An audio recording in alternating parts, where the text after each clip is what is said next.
You've arrived at the quiet part of the night. The lights are off. The rain or fire sound is falling. And a story is waiting. You're safe here. Let me know in the comments. What time is it where you are? And do you usually fall asleep to stories like this? Subscribe and enable notifications to find your way back here again. My hand didn't move when I saw the notification. It just sat there, suspended over the counter like it belonged to someone else. The text message was from an unsaved number, but the preview showed my full name and address. That's not what made my blood go cold. It was the password written underneath, the one I'd created as a teenager. A string of letters so personal I'd never told another soul. The one I used for everything. The one my mother had chosen for her email account before she died. I didn't recognize the area code. 808. Hawaii, maybe, or some spam service. But spammers don't send you your dead mother's maiden name, cross-referenced with the street you grew up on. My phone buzzed again. A second message. This one just said, "I'm outside." I didn't open the door. I'm not stupid, but I did what anyone would do. I crept to the living room window and parted the blinds with 2 trembling fingers. Foster City at 11:47 p.m. looks like a postcard someone forgot to mail. The canals were glassy under the streetlights. The neighbor's cat was sitting on the curb, and a silver sedan with its headlights off was parked 3 houses down. Engine running, exhaust curling into the December air like a slow exhalation. I watched for 2 full minutes. No one got out. No one moved. The car just sat there, as if it was waiting for me to do something stupid. I pulled back from the window and locked the deadbolt, even though it was already locked. My hands were shaking so bad, I missed the first try. My name is Maya Chen. I'm 27, and I work as a freelance graphic designer from a 1-bedroom rental on Shell Boulevard. I moved to Foster City 3 months ago because the train into San Francisco is reliable, and the rent was the only thing in the Bay Area that didn't require a second mortgage. I picked this unit specifically because it had a view of the lagoon. Peaceful, I thought. Quiet. The kind of place where nothing ever happens. I was wrong, but it took me 6 weeks to realize how wrong. Before the messages, before the car, before any of it. I was just a woman trying to make rent and avoid thinking about the fact that I'd spent my 26th birthday alone, eating takeout over a half-finished logo for a kombucha company. My flaw, if I'm honest, is that I trust people too easily. I assume the best. I let strangers into my life until they prove they shouldn't be there. The first sign came 3 weeks after I moved in. I woke up on my couch at 3, 17 a.m., with the TV still playing some true crime documentary. I'd fallen asleep too. The episode was about a woman in Portland whose stalker had been living in her attic for 8 days before she found him. I laughed at the absurdity of it, muted the volume, and went to bed. The next morning, I noticed my coffee mug was on the wrong side of the sink. I always place it on the left drain board. That morning, it was on the right. I convinced myself I'd been half asleep. Happens all the time. The second sign was my laptop being warm when I opened it at noon. I hadn't touched it since 6 p.m. the previous day. I checked the lid, the ports, the vents. Nothing unusual. I shrugged it off. I am very good at shrugging things off. It's a talent born from a childhood, spent ignoring things I wasn't supposed to see. The third sign was a folder on my desktop. I don't put folders on my desktop. Everything goes into a clean hierarchy inside my documents directory. It's how I survive as a freelancer. But there it was, a folder labeled simply with my name, all caps, Maya Chen Full. I double-clicked it, heart already starting to race. Inside were spreadsheets, dozens of them. Spreadsheets detailing my monthly expenses, going back 3 years. My Amazon purchases, itemized by date and price. A list of every login credential I'd ever used, organized by platform, with passwords written in plain text. My social security number was highlighted in yellow. My mother's maiden name was in a column labeled security questions. There was a subfolder called photographs with timestamps from the past 6 months. Photos of my apartment building. Photos of me walking to the train station. Photos of me buying groceries at the Lucky on East Hillsdale Boulevard. I closed the laptop and didn't open it again for 2 days. On the third day, I drove to the San Mateo Police Department.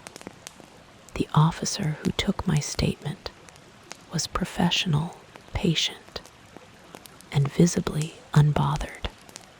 He told me to change my passwords, enable 2-factor authentication, and call if anything escalated. He asked if I had any ex-boyfriends who might be doing this. I told him about Daniel, the man I'd broken up with 11 months prior. But Daniel lived in Portland now and had blocked me on everything after the split. He didn't fit. The officer nodded, wrote something down, and sent me home with a case number and a pamphlet about cyberstalking resources. I felt silly for coming in. I felt dramatic. That evening, I changed every password I owned. I used a password manager. I turned on biometric locks. I felt safe for exactly 6 hours. At 2 a.m., my phone illuminated on the nightstand. A new message from the 808 number. No text this time. just a screenshot of my password manager dashboard, showing every new credential I'd set that afternoon. I didn't sleep that night. I sat on the bathroom floor with my back against the tub, phone face down, because I couldn't bear to look at another message. The bathroom was the only room without windows. I told myself that made it safer. At some point, I must have dozed off, because I woke to the sound of my own front door clicking shut. Not slammed, clicked like someone had pulled it closed with deliberate care. I stayed frozen on the tile floor, listening. The apartment was silent, except for the hum of the refrigerator. I counted to 60 before I stood up. I unlocked the bathroom door with the slowest, quietest turn of the knob I've ever managed. The living room was empty. The kitchen was empty. Everything was exactly where I left it, except the deadbolt. It was thrown open. I always lock the deadbolt from the inside. Always. I keep the key in the lock because the thumb turn is broken. The key was still in the lock. The deadbolt was not. I called the police again. 2 officers arrived, cleared the apartment, checked the closets, looked under the bed, opened the pantry. Nothing. No signs of forced entry. No footprints in the decorative gravel outside my patio door. They suggested I might have left the door unlocked without realizing it. I didn't argue, but I knew the truth. I had locked that door. I had turned the key until it clicked, felt the resistance, tested the handle twice. That memory was crystalline. The officers left after 20 minutes. One of them, a younger woman with kind eyes, handed me her card and told me to call if anything else happened. I stood in my doorway and watched their cruiser pull away into the fog that rolls off the lagoon on cold nights. I locked the door again. I turned the key. I tested the handle. Think about this if that happened to you. If you knew you locked your door and you found it open, would you stay? Or would you run? I stayed. I told myself it was because I paid first and last month's rent. Because my livelihood was tied to this apartment. Because I had nowhere else to go. But the real reason is darker. I stayed because I needed to know. Some part of me wanted to see what would happen next. Wanted to meet the person who knew my passwords, who stood in my kitchen, who took pictures of me buying avocados at the grocery store. That's a sick thing to admit. I knew it was sick, but the curiosity was stronger than the fear. I started sleeping with a knife under my pillow. I downloaded a security camera app and angled my laptop camera toward the front door. I reviewed the footage every morning with the same obsessive attention I gave my design work. For 4 nights, nothing. Then on the 5th night, the motion detection notification went off at 3:20 5:22 a.m. I opened the app and watched the recording. The front door opened. Something stepped inside. The recording cut to black. The cut to black wasn't a glitch. It was a deletion. Someone accessed my camera feed and removed the section that showed whatever came through the door. I checked the system logs. The deletion had been performed from inside my own network, not remotely, which meant whoever did it was in my apartment. At the time the deletion occurred, I was asleep in my bed. I was alone. I thought I was alone. But the logs told a different story. Someone had been standing in my living room, using my laptop, while I slept 15 feet away. I called the San Mateo PD again. This time, the officer who answered sighed when he heard my voice. I didn't blame him. I sounded like a hysterical woman seeing ghosts. But he came anyway, because that's the job. He reviewed the logs, photographed my deadbolt, and asked me if I'd noticed any missing items. I hadn't. Nothing was taken. Nothing was moved. The intruder had come for something else entirely. That afternoon, I found the photograph. It was tucked under my pillow, face up, so that the first thing I'd see when I lay down that night would be my own sleeping face. The image was taken from above, angled down, clearly snapped by someone standing over my bed. I was on my side, mouth slightly open, hair fanned across the pillow. I recognized the pillowcase. It was mine. The photo had no timestamp, no metadata, no identifying marks. It was just me, vulnerable in sleep, captured by someone who had been close enough to touch me. I didn't scream. I didn't cry. I sat on the edge of the bed and stared at the photograph for 30 minutes, trying to remember if I'd felt anything that night, any shift in the air, any whisper of fabric, any presence. I remembered nothing.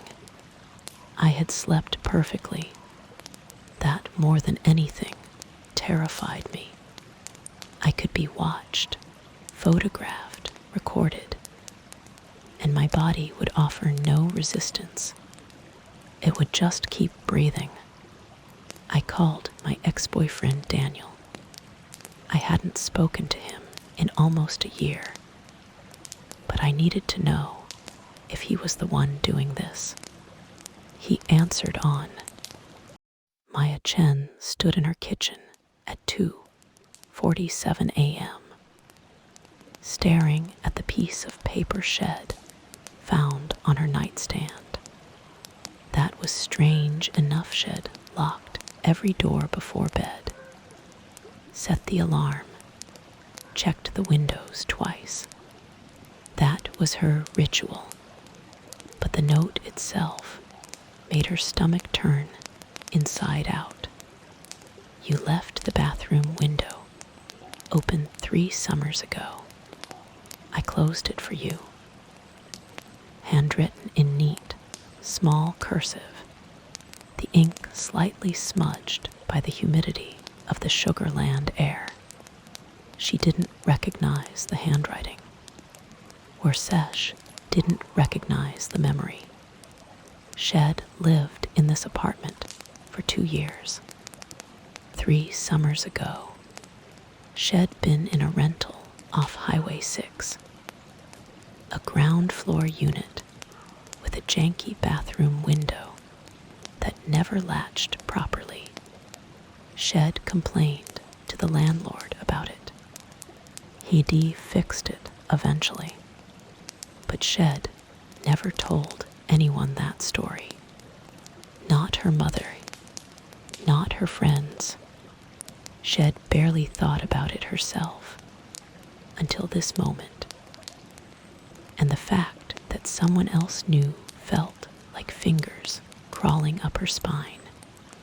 Maya called 911.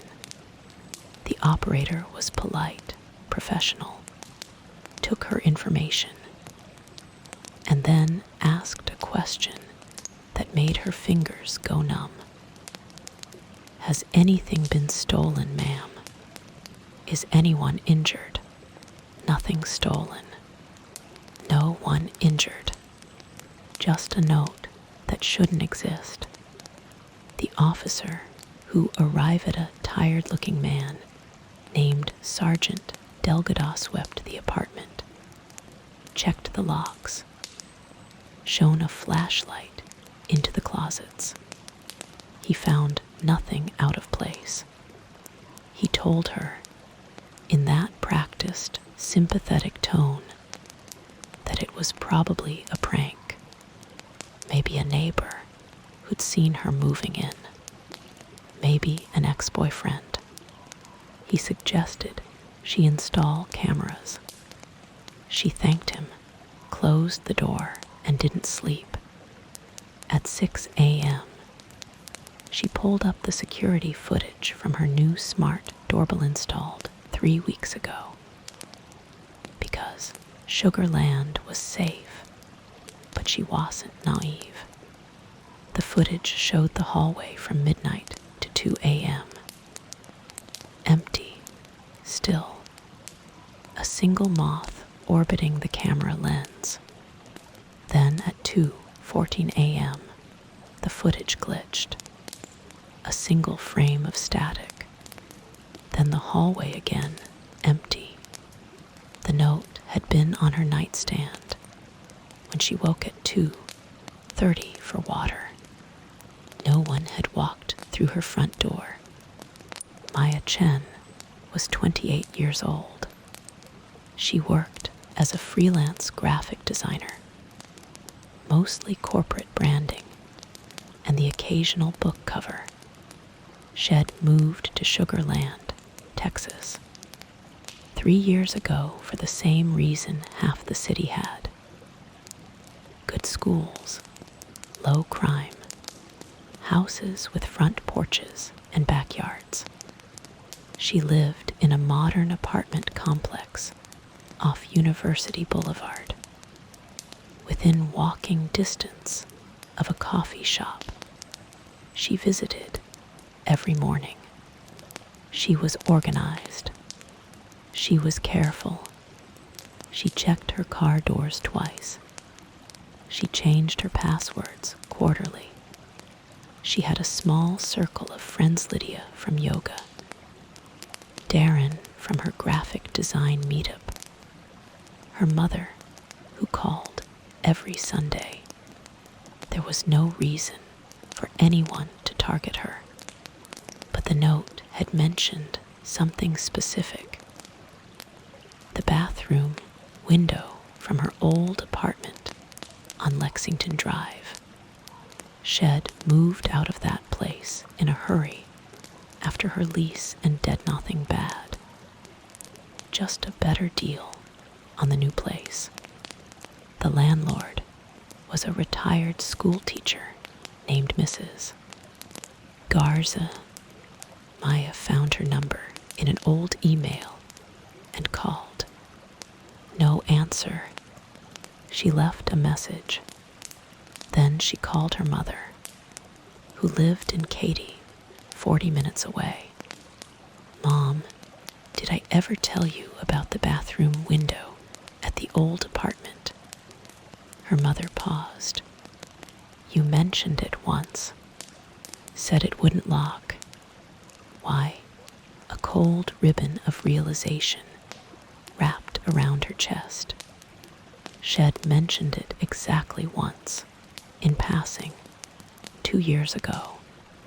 But the note writer knew, and that knowledge felt intimate, like a stranger who had been watching her for years. Over the following week, Maya tried to convince herself it was nothing. A prank, like the officer said. Maybe a bored teenager with too much time. She bought a set of cheap motion sensor cameras and positioned them in her living room, her kitchen, and pointed at her front door from inside. She told herself she was being proactive, but she couldn't stop thinking about the bathroom window. How did someone know Shed left it open? Shed never posted about it online. She barely remembered it herself. That night, she couldn't sleep.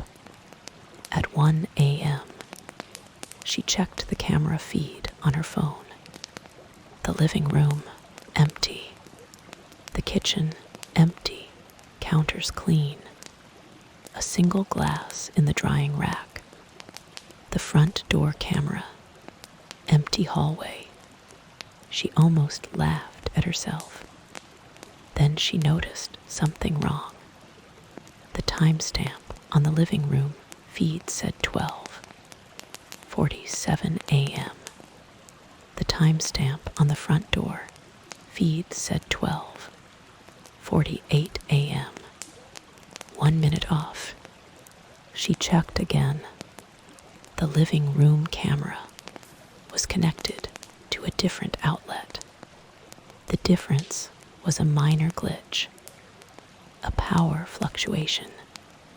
That was the logical explanation, but the gap sat in her mind like a splinter. Because a single minute was enough time for someone to slip from one room to the next without being captured by either lens. The messages started the next day. Not calls, not email texts from an unknown number. The first one arrived at 7:14 a.m. You forgot to lock your car. Driver's side door. I took care of it. Maya ran to her window. Her car was parked in its usual spot, 4 spaces down. She checked the door. It was unlocked. She always locked it. Always. She checked her pockets. Her bag keys were there. The fob still in her purse. There was no way Shed forgotten. She texted the number. Who is this? No response. She called it. Straight to voicemail. A generic recording. She checked her cars. Interior nothing missing. Nothing moved. Just the faint smell of something floral and unfamiliar on the driver's seat. She wiped down the seat with a disinfectant wipe, hands shaking. She told Darren about it over lunch. He suggested she change her number. She did. The new number was only given to her mother, Darren, Lydia, and her bank. That evening, a text from an unknown number. I liked your old number better. It had a 4 in it. Your lucky number. Or was it your mother's? Maya dropped her phone. She hadn't told anyone the new number. The message suggested the sender knew about her mother's fondness for the number 4, something Shed only ever mentioned in childhood stories. Not online, not in any records. 2 days later, Maya went to the HEB on HWI 6 to buy groceries. The store was busy. Families filling carts, children whining for snacks. She moved through the produce section on autopilot, grabbing avocados and lettuce, trying to focus on normal things. She felt someone watching her. She turned. A man in a blue hoodie was standing at the end of the aisle, staring at her. He didn't look away when she caught his gaze. He smiled, not a friendly smile, a slow, knowing smile, like they shared a secret. She put her basket down and walked toward him. He turned and walked away, disappearing into the dairy section. She didn't follow. She paid for her groceries and walked to her car, keys already in her hand. When she opened the driver's door, she found a receipt on the seat. Not her receipt store is full of them, but this one had a handwritten note on the back. You forgot the avocados. I put them back for you. She checked her bag. Shed put the avocados in her basket. Shed been holding them when she saw the man. Now they were gone. She hadn't felt anyone reach into her basket. She hadn't dropped them. They were simply gone, replaced by a piece of paper that proved someone had been close enough to touch her without her noticing. Maya installed 3 more cameras. She put one in her bedroom, one in the hallway, one in the bathroom. She checked them obsessively, waking up at odd hours to scroll through the feeds. On the 3rd night of this, she found something. The living room feed at 3:15 a.m. showed the couch, the coffee table, the open window wait. She didn't leave the window open. She paused the footage, rewound, watched again. The window was closed at 3:14 a.m. At 3:15, it was open. At 3:16, it was closed again. She played the video frame by frame. She saw nothing, no hand, no shadow, no distortion. Just the window shifting from closed to open to closed, as if moved by something that didn't want to be seen. She checked the other cameras. No one entered her apartment. No one walked through the doors. But something had opened her window. She went to the window and checked the lock.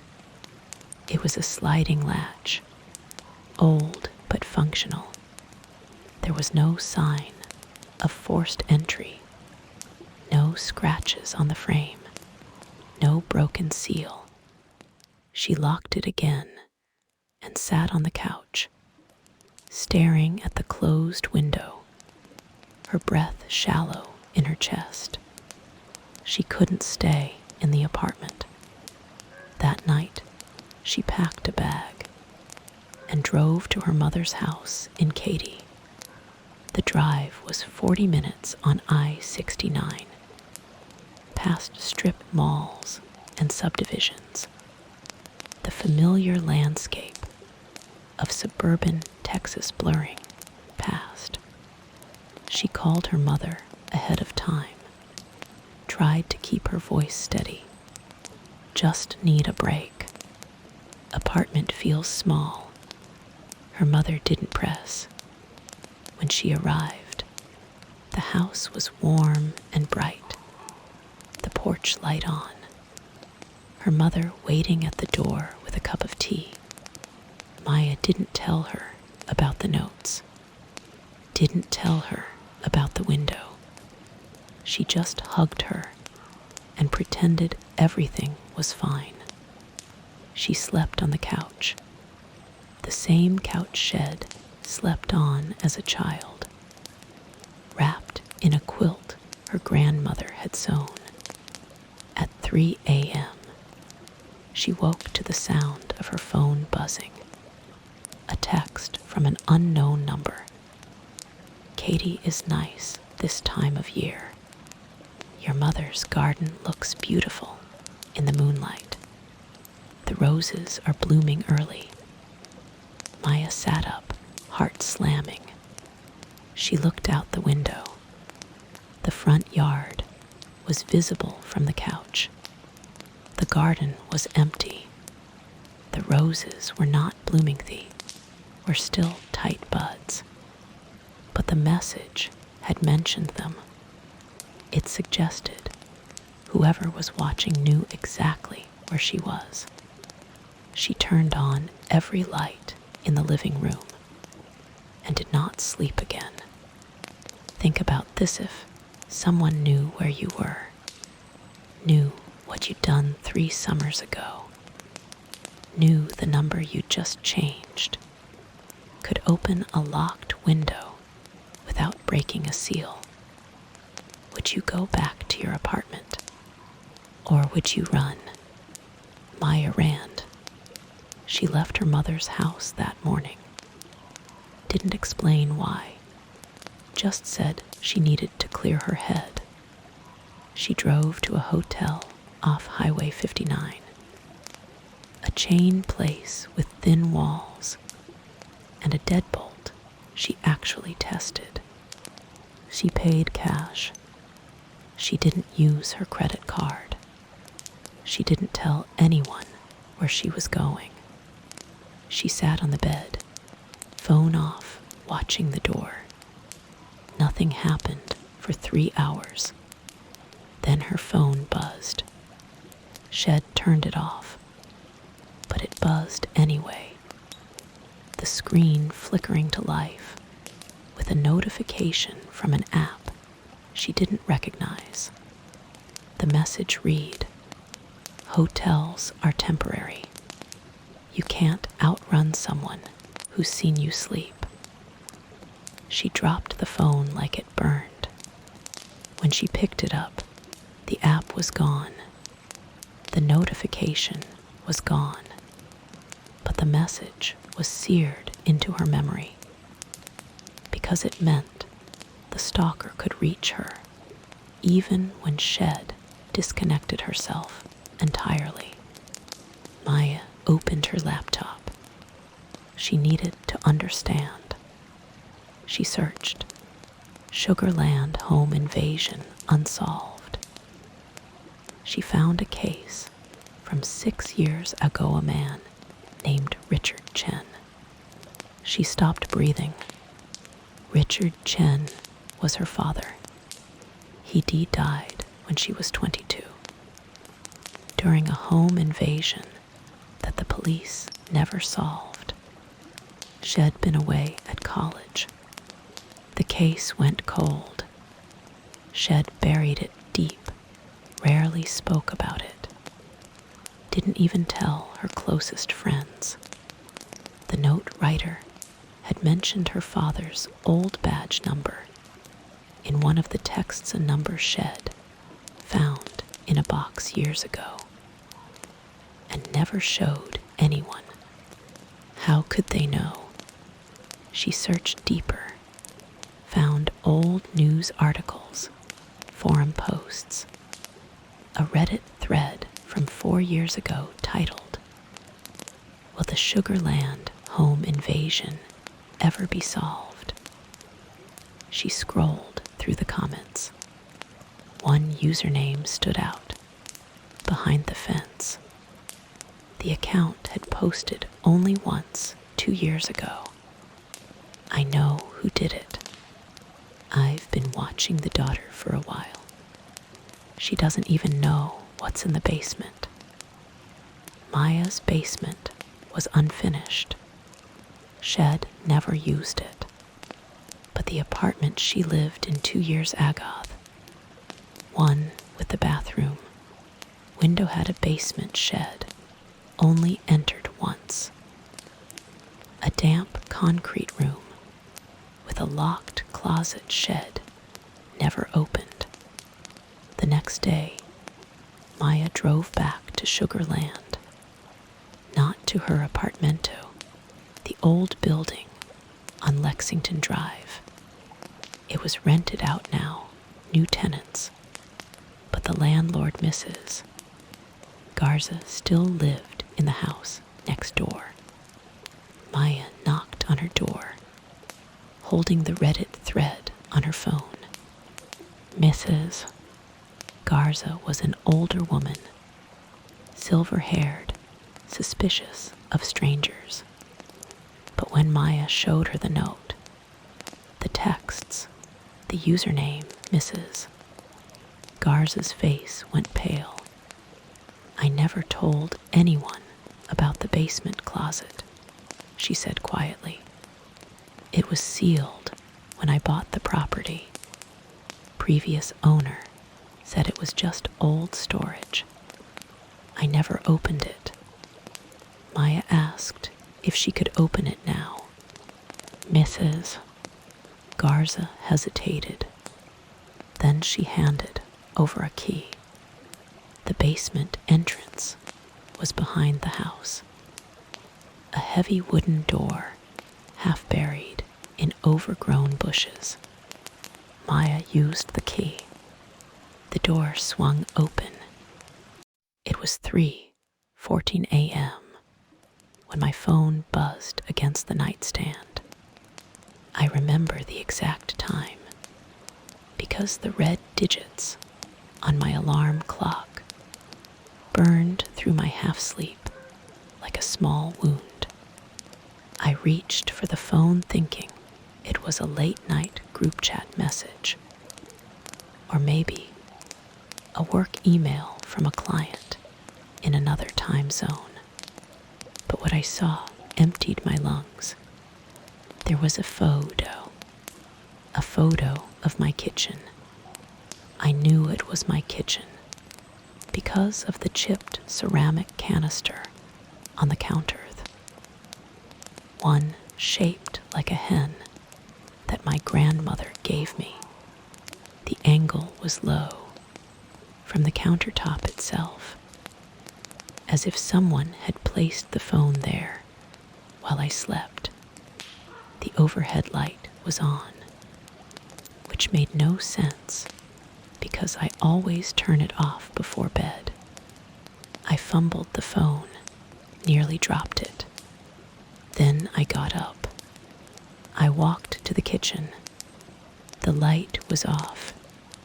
The canister sat exactly where it appeared in the image.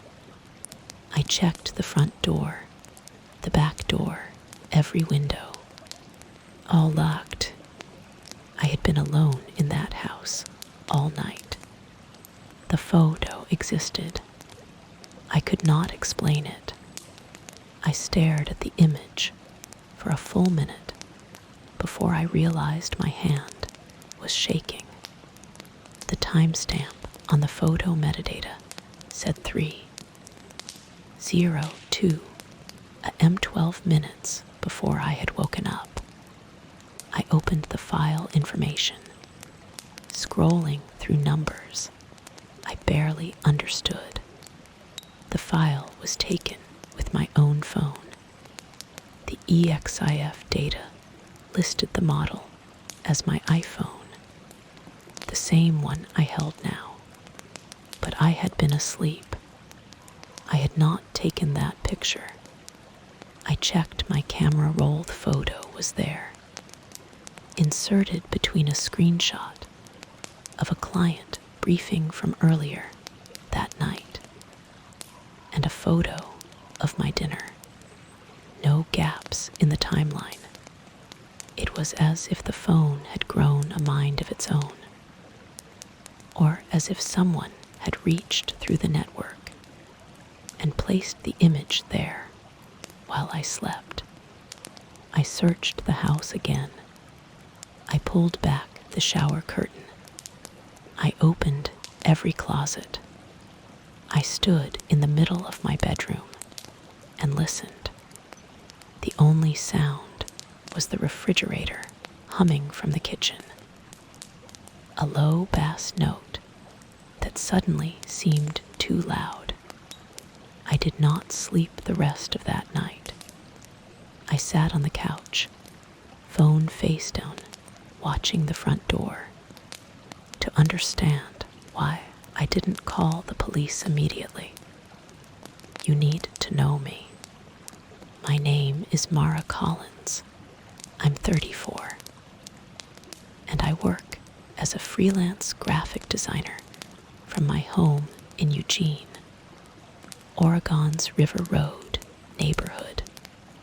My house is a small craftsman from the 1940s, with original hardwood floors and a porch that slopes slightly to the left. I moved here 6 months ago after a breakup that left me wanting space more than companionship. I told myself I liked the quiet. The truth is I've always been the kind of person who needs to understand something before I can act on it. I can't function on instinct. I dissect, I analyze, I make lists. It's a useful trait for designing corporate logos. It's a dangerous trait when something breaks into your life and refuses to fit in a box. That morning, I convinced myself the photo was a glitch, maybe an iCloud sync error, some momentary collision of old data from a device I no longer owned. I had an old iPad somewhere. Maybe it had connected in the night. The logic was flimsy, but I held onto it. The next day, I texted my ex-boyfriend Daniel. He lives in Portland now, and we still talk occasionally about the cat we used to share, which he kept. I asked if he had been messing with my iCloud account. He replied 3 hours later with a screenshot of his own message log and a single word: no. I called my phone carrier. They told me there was no unusual activity on my account. No new devices linked. No unauthorized logins. I reset my Apple ID password. I felt stupid even doing it, but the nagging sensation didn't leave. That night, I made sure to turn off my phone completely before bed. I placed it in the kitchen drawer and closed it. I lay in the dark, listening to the house-settled creak of old wood, the soft hiss of the water heater. At 3:02 a.m., my phone buzzed in the drawer. I didn't get up. I didn't want to see. I pulled the pillow over my head and waited for morning, but the sound kept coming. One buzz every 30 seconds, until I finally got out of bed and opened the drawer. There was a new photo. My bathroom sink taken from the counter. My toothbrush was lying in the basin. I had left it upright. That was the moment I called the Eugene Police Department. An officer named Rodriguez arrived an hour later. He was a stocky man in his 50s, with a tired face and a slow way of moving that suggested he had seen too many false alarms. I showed him the photos, explained the timeline, let him walk through the house. He checked the locks, the windows, the crawlspace hatch in the hall closet. He knelt and looked under the house, through the vent great nothing but dirt and cobwebs. He told me there was no sign of forced entry. He told me it was probably a prank. Maybe someone spoofing my phone number. Maybe a smart device that had been compromised. He asked if I had a smart doorbell, a connected thermostat, any IoT devices. I didn't. The only smart thing in my house was my phone. He suggested I change the locks anyway, install a security system, and call if it happened again. After he left, I stood in the kitchen and felt the silence close around me. The house felt wrong, not haunted, not evil, just aware, as if the walls were paying attention. I spent $300 on a security camera system that afternoon. 2 outdoor units, 1 indoor, all connected to an app on my phone. I installed the outdoor cameras, my cell phone, over the front porch, 1 above the back door. The indoor one I placed on the living room mantel, pointed at the hallway that led to the bedrooms and bathroom. I tested the angles, checked the live feed, watched myself walk across the room on my phone. It felt good. It felt like control. That night, I set my own phone in its usual spot on the nightstand and went to sleep. For 3 nights, nothing happened. No photos, no buzzes. I started to relax. I almost convinced myself the whole thing had been a weird technical glitch. But on the 4th night, I woke at 3:02 a.m. without a sound. I just opened my eyes. The room was dark. My phone screen was off.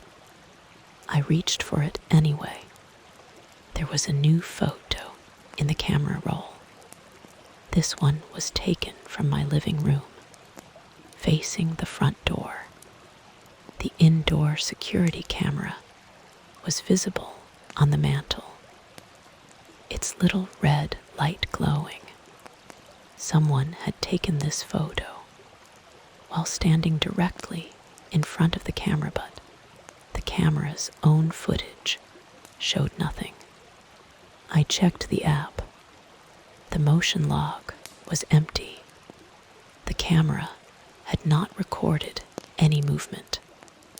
I spent the next morning combing through every piece of data I could pull from my phone and my cameras. The indoor camera had a continuous recording mode. I watched the entire night's footage frame by frame. The hallway was empty from midnight until 6 a.m. There were no figures, no shadows, no flickers. Yet the photo existed. I compared the file metadata of the new photo to the ones from earlier. Different timestamps, same phone model. The GPS coordinates embedded in the file pointed to. The email arrived at 2:13 a.m. Leo Calder read it 6 times before the words started making sense. The sender address was his own Leo Calder sound design mill. Comms sent to his work account. The subject line read, "You have 72 hours. Delete everything, or I show them the footage from June 8th. Leo didn't remember June 8th. He scrolled through his calendar. A Tuesday. He'd been mixing audio for a documentary about migratory birds, the kind of niche contract that paid half his mortgage. Nothing remarkable, nothing incriminating. He clicked the attachment, a video file named Leo Calder Evidence, MP4, and watched himself walk into a 7-Eleven on Connecticut Avenue in Silver Spring, Maryland. The timestamp read 11:47 p.m. He watched himself buy a pack of gum, a bottle of water, and then linger by the magazine rack for 4 minutes. Normal, boring. Then the video cut to a second angle. Security footage from the same 7-Eleven. But the camera was inside the storage room. And in that footage, his face appeared at the door to the back office. Mouth moving, hands gesturing. He had no memory of that room. He had no memory of that night, past 10 p.m. Leo opened his browser and checked his search history from June 8th. Nothing after 9:47 p.m. He checked his phone's location data, logged into his Google timeline. The map showed him leaving his apartment at 10:12 p.m., driving to a 7-Eleven on Georgia Avenue, not Connecticut Avenue, and returning home at 10:34 p.m. That was it. The video showed something else. He replayed the footage, frame by frame. The man in the video wore the same gray hoodie Leo owned, the same chipped front tooth visible when he spoke to the cashier. But the man in the storage room footage moved differently. His shoulders were tighter, his gait more mechanical. Leo zoomed in on the man's eyes, but the resolution blurred them into dark voids. He checked the email headers. The IP route bounced through 3 servers, one in Frankfurt, one in Seoul, one in a residential block in Arlington, Virginia. Someone was local. Someone was close. Leo Calder was 34 years old. He worked freelance sound design for indie documentaries and the occasional corporate training video. His 1-bedroom apartment in the Woodside Park neighborhood of Silver Spring was clean, unremarkable, and entirely his own. He had no roommates, no pets, no plants that required memory. His life was small by design. He'd moved here 2 years ago after a divorce that had hollowed him out more than he admitted.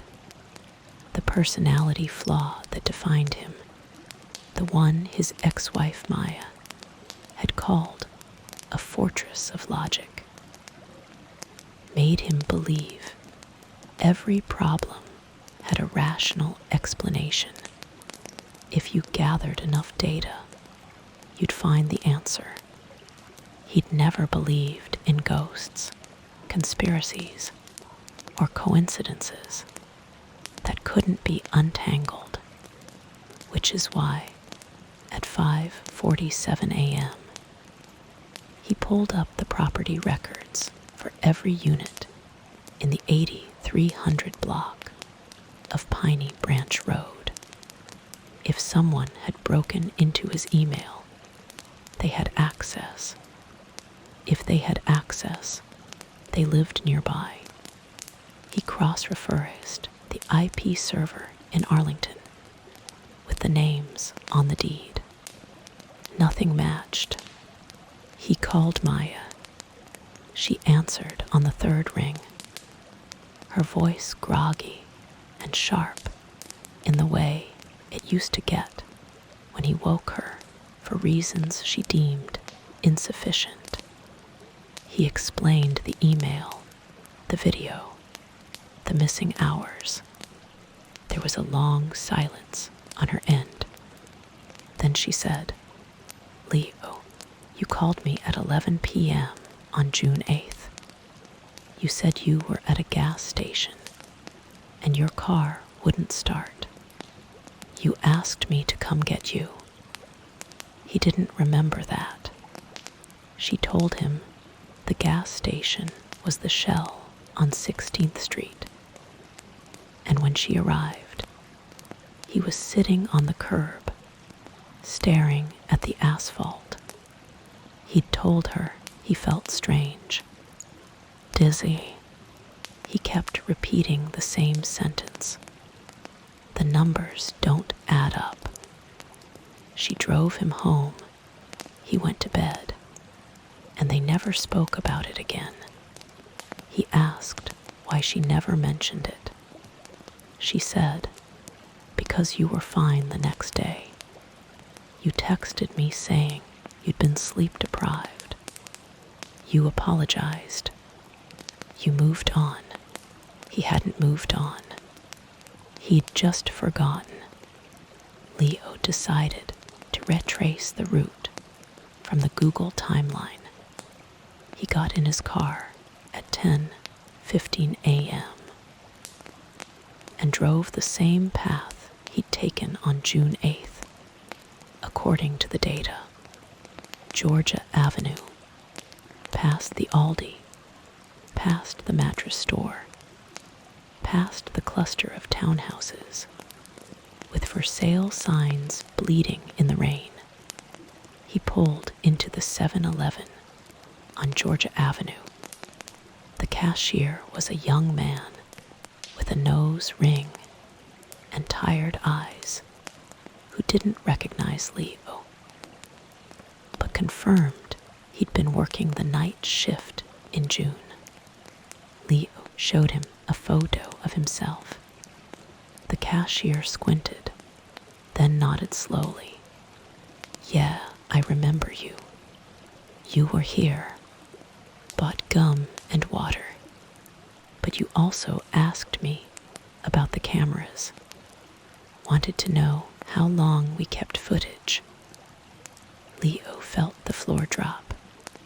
He didn't remember that conversation. The cashier added, "You seemed nervous, kept looking over your shoulder. Then you left and sat in your car for like 20 minutes before driving off." Leo thanked him and walked back to his car. His hands were shaking. He drove to the Shell station on 16th Street, the one Maya mentioned. The lot was mostly empty, just a delivery truck and a woman pumping gas while talking on her phone. Leo parked by the air pump and got out. He walked the perimeter, looking for something he didn't know what. A clue, a memory. The concrete was cracked. A puddle of oil rainbow swirled near the drain. He closed his eyes and tried to force the recollection, but there was only static, a blank space where a memory should live. He called his therapist's office. Dr. Anne-Marie Castellano had treated him for anxiety after the divorce. but he hadn't seen her in 18 months. The receptionist said she was booked until December. He left a message anyway. Then he called Meyer again. This time, he asked her something he'd been avoiding. Did I say anything else that night? Anything about a person? A place? Maya paused. You said he's not who he says he is. I asked who.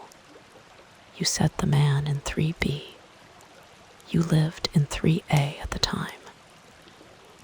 Leo didn't live in 3A anymore. He'd moved after the divorce. But June 8th was before the move. He drove to his old building, a pre-war walk-up on Flower Avenue in Tacoma Park. The hallway smelled like cabbage and bleach. Apartment 3B was at the end of the hall. The door was painted a dull green, the paint chipped at the edges. He knocked. No answer. He knocked again. A woman's voice from inside said, "Who is it?" Leo introduced himself as a former resident, asked if she'd lived there long. The door cracked open. A woman in her 60s, with gray-streaked hair and a guarded expression, peered out. She'd lived there 4 years. She didn't know any man in 3B that had been there before her. She said the apartment had been empty for 6 months before she moved in. Leo asked if the previous tenant was named anything unusual. She said, "I don't know." The landlord said the guy left in a hurry, owed 2 months' rent, left everything behind. Leo asked if she still had anything. She shook her head. Landlord threw it all out, except one box, said it was addressed to someone in 3A. But the guy in 3A had already moved, kept it in the basement for a while. I think it's still there. The landlord wasn't answering his phone. But Leo remembered the basement door code from his time living there. It hadn't changed. 7723. The basement was a maze of broken furniture, old appliances, and cardboard boxes labeled with faded Sharpie. He found the box near the back, behind a water heater. It was sealed with packing tape. No markings, except his name, Leo Calder, written in black marker on the top. He cut it open with his car keys. Inside, a manila folder, a burner phone, and a pair of reading glasses that weren't his. The folder contained printouts of his email logins, his bank statements, his search history from January to June of last year. Someone had been tracking him for months. The burner phone had one contact saved, himself. Leo turned it on. The phone had voicemail. One unheard message. He pressed play. His own voice came through the speaker, crackling and distant. If you're hearing this, you found the box. Good. Now listen. You can't trust anyone. Not Maya. Not Dr. Castellano. Not yourself. I left this because I knew you'd forget. June 8th is the key. Go to the address I'm about to give you." The message cut off. Leo replayed the message 3 times. The address at the end was 1445 Queens Chapel Road, a strip mall in Mount Rainier, Maryland. He didn't recognize it. He didn't recognize the voice, even though it was his own. The cadence was wrong. The pauses were too precise, like someone reading a script. He checked the phone's call log. No outgoing calls. No incoming calls. Just that one voicemail, left on June 9th at 3:47 a.m., hours after Maya found him at the gas station. Hours he still couldn't account for. He called his own number from the burner. It rang 8 times before going to voicemail. The greeting was the standard automated message. He hung up. Then he called the number for 1445 Queens Chapel Road. A fax machine picked up. He sat in the basement for another 10 minutes, the bulb swinging slightly above him, casting his shadow across the boxes. He wasn't sure if he was investigating his own life or excavating a crime. 1445 Queens Chapel Road was a strip mall anchored by a laundromat, a dollar store, and a closed-down nail salon. Leo parked and walked the lot. The payphone near the laundromat caught his attention, an old metal box with a receiver dangling, cord twisted. He checked the number on the phone. It matched the fax number. Someone had rigged it. He lifted the receiver and held it to his ear. Nothing but static. Then a voice, very quiet, very close. "You're late, Leo." He dropped the receiver. He spun around. The lot was empty. Just the flickering sign of the laundromat. And a stray dog sniffing near a dumpster. He picked the receiver back up. The line was dead, but on the metal shelf beneath the phone, taped to the underside, was a USB drive. Think about this. If a voicemail from yourself directed you to a payphone that called you by name, would you plug in the drive, or would you walk away? Leo plugged the drive into his laptop. It contained a single folder labeled June 8th full. Inside were 127 video files. Each one was a different angle of the same location. The 7-Eleven on Connecticut Avenue, the one he didn't remember visiting.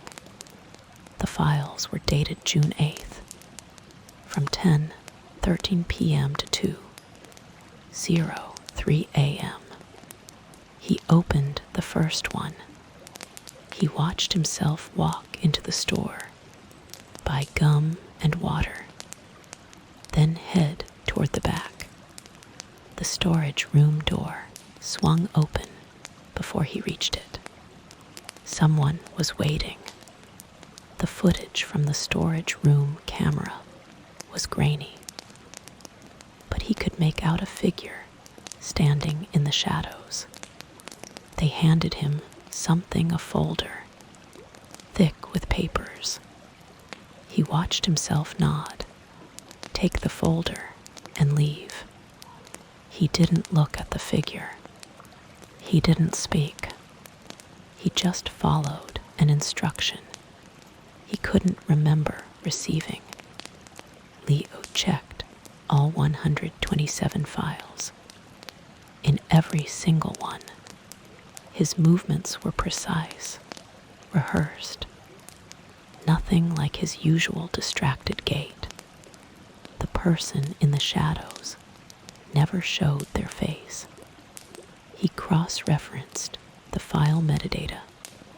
The videos were recorded on a closed-circuit system, but the codec was custom, something he'd never seen before. He ran a hash check. The files matched a signature he recognized from his own work. The compression algorithm he'd developed for a forensic audio project back in 2021. The project had been commissioned by a private security firm called Pantheon Analytics. He'd signed an NDA. The work was mundane, compressing voice recordings for storage efficiency. But the algorithm had a backdoor. He'd discovered it during testing and reported it to the firm. They'd thanked him, said they'd patch it, and paid him a bonus. He never heard from them again. But the algorithm in these video files had the same backdoor, the same signature. Someone at Pantheon had never patched it. Someone had used it to record him, and they'd used his own work to do it. Thank you for spending part of your night with us. If you enjoyed the story, we'd appreciate a comment, a like, and a subscription to the channel. And please share this video with your friends who enjoy calm horror and rain sounds. Rest well and good night.